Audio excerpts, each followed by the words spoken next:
7h-9h, les matins de France Culture, Guillaume Erner. Nous avons évoqué l'état de l'hôpital et notamment celui des urgences avec aujourd'hui une urgence pour l'hôpital mais aussi une urgence pour la vieillesse. Nous sommes en compagnie de François Crémieux, vous êtes directeur de l'assistance publique hôpitaux de Paris. Et pour évoquer l'autre volet, l'autre question qui attend notamment la nouvelle ministre de la Santé, Brigitte Bourguignon, autrement dit la question du grand âge, eh bien, nous sommes en compagnie de Béatrice Jérôme. Bonjour. Vous êtes journaliste chargée de la rubrique Grand Âge au journal Le Monde et ici dans ce studio, Laurent Garcia, bonjour. Bonjour. Vous êtes cadre de santé dans un EHPAD, fondateur de l'Observatoire du Grand Âge avec Florence Aubenas. Alors, vous êtes l'un des témoins clés du livre de Victor Castanel, Les Fossoyeurs, qui a été publié chez Fayard. C'est un livre qui a déclenché d'abord de l'émoi, parce qu'on ne savait pas que la situation pouvait être semblable à celle-ci dans certains EHPAD. Et justement, Laurent Garcia, vous qui travaillez dans les EHPAD, est-ce que ce qui est décrit concerne quelques moutons noirs ou bien on a véritablement affaire à une situation qui mériterait qu'on s'y intéresse de très près dans beaucoup d'EHPAD? Alors j'espère que ça concerne que quelques moutons noirs. Je ne sais pas. Nous, on a fait une enquête sur Orpea parce que j'avais travaillé chez eux et que des choses me paraissaient plutôt inquiétantes. Maintenant, pour parler des EHPAD, la vieillesse, ça fait peur. La vieillesse, ça fait très longtemps qu'on l'a mise de côté. On a mis un voile par-dessus. Et voilà, la Covid a fait qu'on a commencé à parler des EHPAD. Et c'est tant mieux. Le problème, c'est que moi, pendant 2 ans, j'ai entendu parler de l'EHPAD de demain. Et en fait, c'est un peu flippant parce que est-ce qu'on pourrait parler de l'EHPAD d'aujourd'hui, Alors justement, si on en parle, c'est paradoxal que le Covid ait permis de parler des EHPAD. Ben, c'est pas paradoxal, c'est les journalistes. Ce sont les journalistes qui s'intéressent finalement, qui se sont intéressés aux problèmes des EHPAD parce qu'on avait de grosses difficultés pendant la période Covid. Sans vous, on n'aurait pas parlé de nous. On fait partie des oubliés. Les vieux, c'est pas très sexy. Voilà. Donc oui, grâce aux journalistes, grâce à la Covid, moi je le dis, on a enfin levé un voile sur les EHPAD et sur nos difficultés qui durent depuis 20 ans. Quel type de difficultés? On va parler des effectifs, évidemment. Tout le monde en parle. On a de moins en moins de soignants. On n'a pas assez d'effectifs. Depuis la sortie du livre et depuis la Covid, c'est vrai que beaucoup de soignants m'appellent en me disant « Monsieur Garcia, moi je dépose la blouse, je n'en peux plus ». Après ces 2 années, les soignants sont épuisés, fatigués, ils n'en peuvent plus. Et ce qu'on leur propose à l'heure actuelle, c'est des contrôles. Vous imaginez? On est épuisé, mais on va vous contrôler. C'est pas pensable. Béatrice Jérôme, la situation qui a été révélée dans le groupe Orpea est-elle représentative d'une manière de faire? Parce qu'il y a la question des effectifs, mais on s'est rendu compte que ces grands groupes avaient des méthodes de gestion qui étaient des méthodes relevant d'économies drastiques sur tous les postes, y compris de l'alimentation. Et cela a suscité, comme je l'ai dit, beaucoup d'émoi. Un émoi qui est en train de faire changer les choses, selon vous, Béatrice Jérôme? Ah, alors là, on vous entend très très mal, Béatrice Jérôme. On va essayer de reprendre la liaison. François Crémieux, vous qui êtes directeur de l'assistance publique hôpitaux de Marseille, cette question de la vieillesse, elle est en prolongement de la discussion que nous avions tout à l'heure sur les urgences et sur l'hôpital? Elle l'est en partie parce qu'il y a effectivement un enjeu de prise en charge des personnes âgées dans des endroits, sur des territoires, dans des zones notamment rurales, dans lesquelles l'accès aux soins est très compliqué, mais ce n'est pas le seul sujet. Et je crois effectivement que la situation d'Orpea est, je l'espère, exceptionnelle en termes de gravité, mais ce qui est peut-être le plus important, c'est comment cette situation a-t-elle été possible? Comment se fait-il qu'il ait effectivement fallu une enquête journalistique pour finalement mettre à jour tout cela? Et je pense qu'on a derrière la question d'Orpea plusieurs enjeux à traiter. Le premier, c'est celui de l'accès aux soins des personnes qui sont en EHPAD, et notamment le combat que mènent certains pour que les effectifs soient renforcés, et notamment les effectifs d'infirmières, afin que des infirmières soient présentes le jour et la nuit dans les EHPAD. On a un deuxième enjeu qui est la transparence, et c'est une excellente chose qu'un observatoire ait été mis en place, et bravo et merci à M. Garcia. Je pense que la transparence fera en elle-même beaucoup pour que les choses s'améliorent. Et puis on a effectivement un troisième enjeu qui est celui d'une réflexion sociétale de plus grande ampleur, qui est non seulement comment veut-on que les EHPAD d'aujourd'hui soient organisés, mais aussi comment pensons-nous que la vieillesse doit être prise en charge dans notre pays.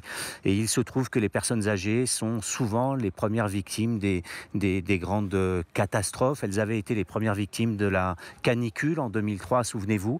Elles ont été, on l'a effectivement peu dit, mais parmi les premières victimes des premières grandes zones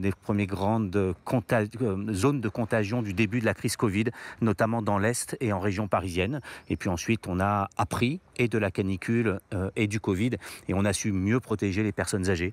Mais il y a un vrai enjeu de transparence autour de ces questions, à la fois par cet observatoire, mais également par l'implication de l'ensemble de nos élus, par exemple sur le bon fonctionnement des EHPAD et de la prise en charge des personnes âgées. Qu'en pensez-vous, Béatrice Jérôme?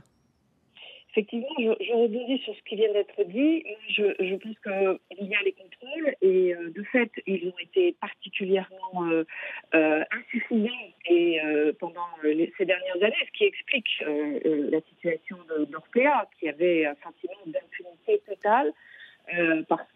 Tout simplement parce que les autorités de tutelle ne pouvaient pas contrôler le siège du groupe, et c'était là où se gérait toutes les...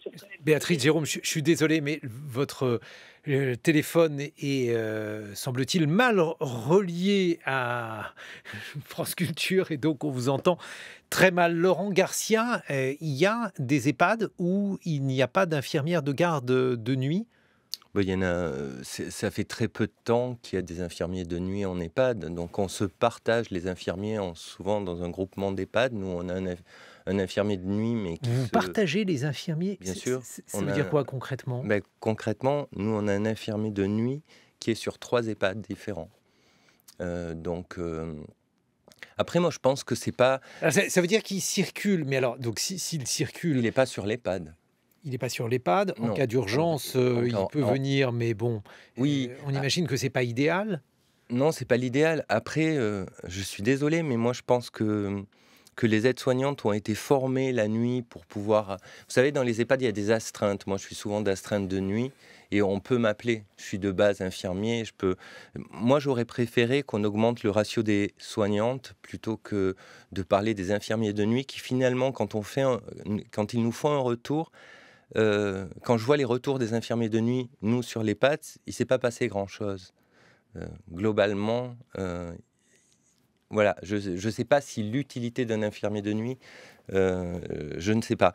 Ce qu'il faut savoir, c'est que... C'est quand même... Alors, c'est une question de néophyte, mais on se dit que si une personne âgée a un malaise, un problème, ou quelque chose de particulier la nuit, alors on a appris, alors ça c'est maintenant bien clair, qu'il n'y a pas de médecin de garde dans un EHPAD, donc s'il n'y a pas d'infirmier, qui va lui venir en aide? Je pense que les soignantes de nuit ont été formées, ont pris l'habitude. Ça fait 20 ans qu'elles font ça, en fait. Et comme je vous dis, nous, on a des astreintes. Donc moi, je suis d'astreinte une semaine sur 2. Donc je peux réagir. Voilà. C'est très bien. D'astreinte, ça veut dire que vous n'êtes pas sur place, néanmoins? Non, mais on peut m'appeler, j'arrive. Voilà. C'est effectivement une solution, mais alors c'est une solution à la fois fois astreignante pour vous et... C'est pas la solution. Évidemment qu'on aimerait avoir tous un infirmier de nuit, mais je pense qu'à l'heure actuelle, augmenter le ratio soignant serait beaucoup plus important que d'avoir un infirmier la nuit. Béatrice Jérôme, je crois qu'on vous a retrouvé et j'espère avec un téléphone qui fonctionne. Oui, j'étais trahie par la technique, pardonnez-moi. Non, je disais simplement que effectivement les contrôles ont été insuffisants, qu'il y a une réelle carence de contrôle qui explique la situation que Victor Castanet a mis en lumière dans notre enquête, parce que ce sont des contrôles qui n'étaient pas exécutés au niveau du groupe, au niveau du siège d'Orpea, et qu'aujourd'hui cette situation n'est toujours pas réglée. C'est-à-dire que les autorités de tutelle, que sont les agences régionales de santé, n'ont toujours pas le pouvoir d'aller contrôler les comptes des entreprises au niveau de l'ordre du siège, et que cette disposition qui a été envisagée par le gouvernement pourrait être une solution. Je crois que votre téléphone est un peu dans le même état que l'hôpital. Béatrice Jérôme, il requiert des soins d'urgence. Je vais demander à la régie de tenter l'impossible pour vous sauver. François Crémieux, les agences régionales de santé, quelles sont leurs responsabilités par rapport à ces EHPAD? Parce que là aussi, il y a eu beaucoup d'interrogations lorsqu'on a découvert le scandale Orpea. On s'est dit qu'il n'y avait pas eu véritablement de travail de fait pour que l'on puisse essayer donc de détecter avant qu'un livre, parce que le fait que cela soit fait par un journaliste, c'est à l'honneur de la profession, mais cela témoigne aussi que les différentes autorités de tutelle n'ont pas rempli leur devoir de contrôle avant. Vous avez raison, et pour clarifier les choses avec M. Garcia, il n'est évidemment pas question d'aller contrôler les soignants. Et d'ailleurs, c'est rarement le sujet. Au contraire, les soignants, il faut aller les écouter pour comprendre ce qu'il se passe. J'ai moi-même travaillé au sein de l'Agence régionale de santé d'Île-de-France il y a quelques années. Et effectivement, d'abord, le nombre de contrôles est insuffisant, en raison notamment des effectifs qui sont consacrés à ces activités de contrôle. Donc il faut faire en sorte que dans chacune des agences régionales de santé, les moyens soient donnés pour aller contrôler, j'insiste, non pas les soignants, mais les institutions, et pour pouvoir, d'autre part, ce que nous ne faisions pas et ce qu'il est difficile de faire, remonter l'ensemble de la chaîne de ces grands groupes qui parfois, et on l'a vu sur Orpea, sont non seulement multinationaux, mais quand vous voulez, par exemple, contrôler la qualité de la nourriture dans un EHPAD d'Orpea, le travail qui a été fait par les journalistes a bien éclairé le fait qu'il fallait remonter jusqu'à la centrale d'achat qui, en l'occurrence, se trouvait en Suisse, et pour d'autres groupes d'EHPAD, elle peut se trouver ailleurs. Et ce travail, qui est un travail d'enquête compliqué, qui consiste à partir de l'EHPAD et de proximité, et de comprendre comment il fonctionne, il faut ensuite être capable d'avoir à la fois la compétence, le nombre de gens, etc., pour remonter l'ensemble de la chaîne qui conduit à des dysfonctionnements. C'est effectivement aux agences régionales de santé de le faire. C'est indispensable qu'on renforce ces contrôles sur les structures et sur les groupes, et qu'on fasse en sorte qu'il s'agisse du linge, de la nourriture, du ratio d'effectifs. Monsieur Garcia a raison, c'est l'enjeu absolument majeur que d'avoir le bon nombre d'effectifs et bien formés, et que tout cela soit à la fois contrôlé. Et enfin, dernier point, que lorsque les contrôles montrent qu'il y a des défaillances, que des sanctions soient à la hauteur des enjeux.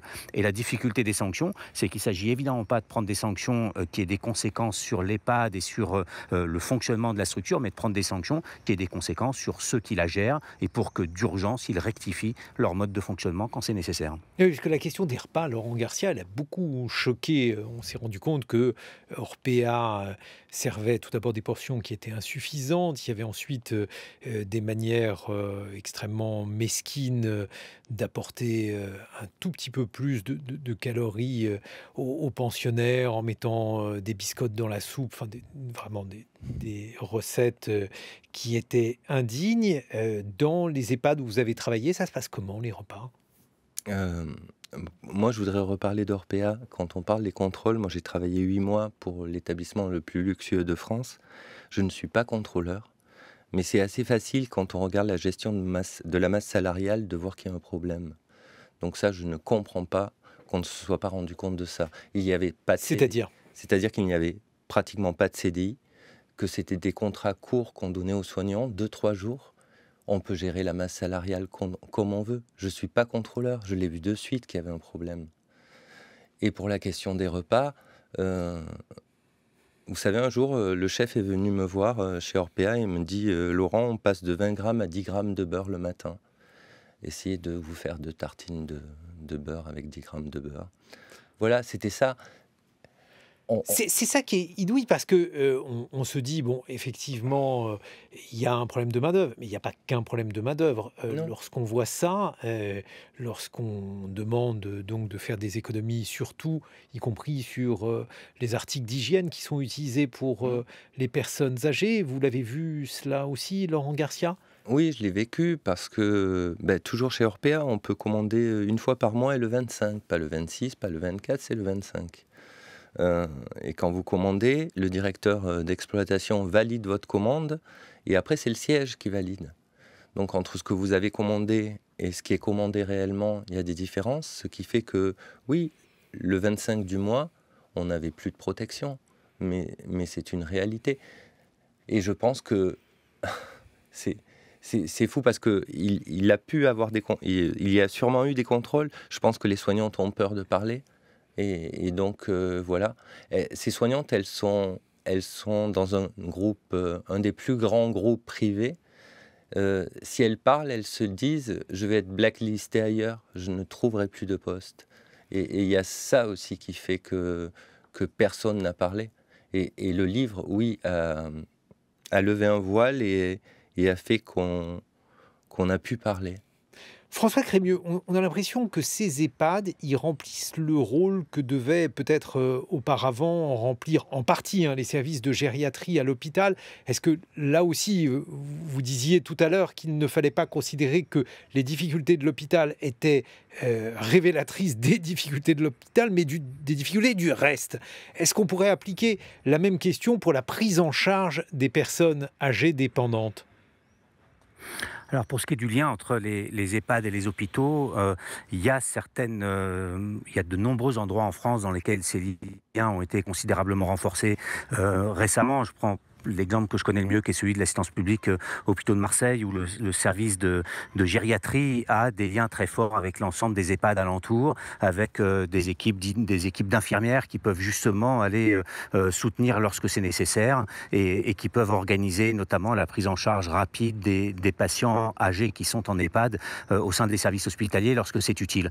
Donc cet enjeu territorial qui est de faire en sorte que l'ensemble des acteurs, les médecins généralistes, les médecins de ville, les EHPAD, les hôpitaux travaillent ensemble, c'est possible, ça se fait à certains endroits. Marseille est plutôt un endroit dans lequel les choses se passent bien, et je crois que ça doit être considérablement à la fois renforcé et qu'il y ait des incitatifs à ce que ces dispositifs à l'échelle d'un territoire soient organisés.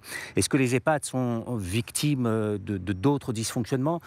Probablement, pour partie, l'inadaptation de très nombreux logements au vieillissement et à la dépendance est souvent les raisons de la bascule vers des EHPAD dans lesquels parfois ni les résidents ni leurs proches option que ni les résidents ni les proches ne souhaitaient forcément choisir. Et donc on a effectivement des enjeux d'adaptation des logements, d'adaptation de la circulation en ville, d'adaptation de nos transports, pour faire en sorte que les personnes qui sont en situation de dépendance progressive puissent, si elles le souhaitent, rester à domicile. Néanmoins, pour certains patients âgés, certaines personnes âgées, cela est impossible, et donc il faut qu'on ait des structures qui puissent les accueillir dans les meilleures conditions. Mais je voudrais revenir également sur la question de la transparence et de l'observation. L'une des difficultés des EHPAD, c'est que lorsque les choses se mettent à dysfonctionner, à part les soignants, il n'y a pas grand monde pour sonner l'alerte, parce que les résidents eux-mêmes sont souvent pas en situation de le faire, ou en tout cas pas toujours, et par ailleurs sont très dépendants à tous les sens du terme et ont envie de continuer à être bien pris en charge. Leurs proches sont parfois plus soucieux d'essayer de compenser les défaillances de la structure que de les dénoncer. Encore une fois, l'enjeu pour chacun des proches est à très court terme de faire en sorte que leurs parents soit le mieux pris en charge possible. Et donc j'insiste sur cet enjeu de la transparence et de la publicité autour du fonctionnement de nos EHPAD, qui à mon avis sera l'élément le plus efficace pour faire en sorte que là où ça dysfonctionne, les choses s'améliorent rapidement. Et oui, comment ça se passe pour les proches, effectivement, Laure Garcia, parce que dans les EHPAD où vous avez travaillé, je pense aux EHPAD Orpea où vous êtes resté quelques mois, les proches voyaient-ils la situation donc de l'établissement? Qu'est-ce qu'ils faisaient ou qu'est-ce qu'ils ne faisaient pas? Alors, pour parler d'Orpea, il faut savoir que quand vous venez visiter un établissement, c'est une commerciale qui vous fait visiter et qui vous promet tout. Tout est possible, tout est réalisable. Donc la commerciale présente l'EHPAD comme cela. Après, derrière, il y a les soignants qui rament parce que tout n'est pas réalisable en EHPAD, parce que le manque d'effectifs, parce que tout ça. Déjà, dès le début, c'est faussé. On expliquerait aux familles ce que l'on peut faire et ce que l'on ne pourra jamais faire. Ça éviterait beaucoup de problèmes, notamment des plaintes contre les soignants. Mais plutôt des plaintes, ça serait mieux des plaintes contre le groupe, finalement. Maintenant, pour parler transparence... votre question, c'était... Lorsque l'on voit la situation des EHPAD, cette situation que vous décrivez, elle doit être perçue par les proches et par les familles. Pourquoi ceux-ci, pourquoi celles-ci ne les ont pas dénoncés? Alors, pour tout vous dire, chez Orpea, moi, j'ai organisé un regroupement de familles, une vingtaine. On a déposé une plainte au défenseur des droits. Donc, on a tous été entendus. J'ai été entendu pendant 4 heures. Suite à cette plainte est sorti un rapport. Et là, grand étonnement, dans le rapport du défenseur des droits, il n'y a ni le nom de l'EHPAD, ni le nom du groupe. Ça fait vachement peur. Voilà, donc ça, c'était probablement un oubli gênant, Laurent Garcia. Mais Ils ne peuvent pas citer le groupe ni l'EHPAD, donc... Mais est-ce qu'au moins les problèmes, comme vous dites, que vous souleviez, ils étaient reconnus par le défenseur des droits? Oui, ils étaient reconnus. Moi, je pense que le défenseur des droits fait son boulot. Moi, je milite pour une autorité administrative indépendante. Il faut qu'un organisme indépendant puisse avoir ce contrôle-là.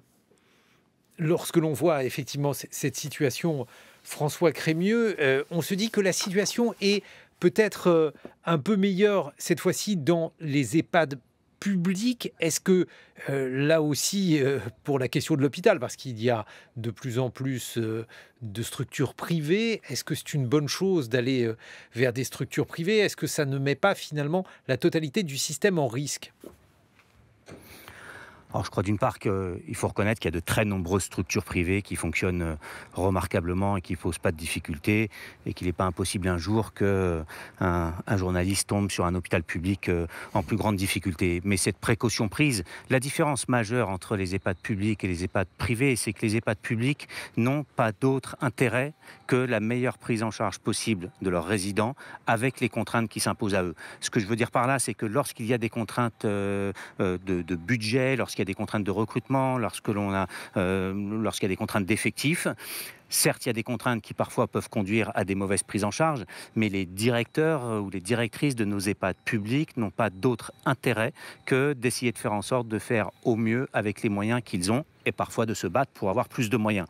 La grosse différence, c'est que certains EHPAD privés ont non seulement cet intérêt-là, mais ils ont un autre intérêt qui est parfois supérieur, qui est de répondre à des injonctions d'une centrale d'achat, aux injonctions d'une direction générale, aux injonctions d'un groupe qui parfois a des intérêts financiers, qui viennent tromper et biaiser les intérêts de ceux qui sont au plus près des patients et qui souhaiteraient les prendre en charge du mieux qu'ils peuvent, encore une fois avec les contraintes qui sont les leurs. Et je pense qu'on a effectivement un enjeu, faire en sorte que les contrôles sur les structures privées prennent en compte cet enjeu-là. Et j'insiste, certains EHPAD privés sont remarquablement gérés, prenant des endroits où les résidents sont bien pris en charge, mais il y a trop d'endroits où les enjeux économiques et financiers viennent introduire d'autres objectifs que la seule bonne prise en charge des patients ou des résidents. Les hôpitaux, vous disiez tout à l'heure qu'il n'était pas exclu qu'un jour un contrôle dans un hôpital public révèle également ce type ou d'autres types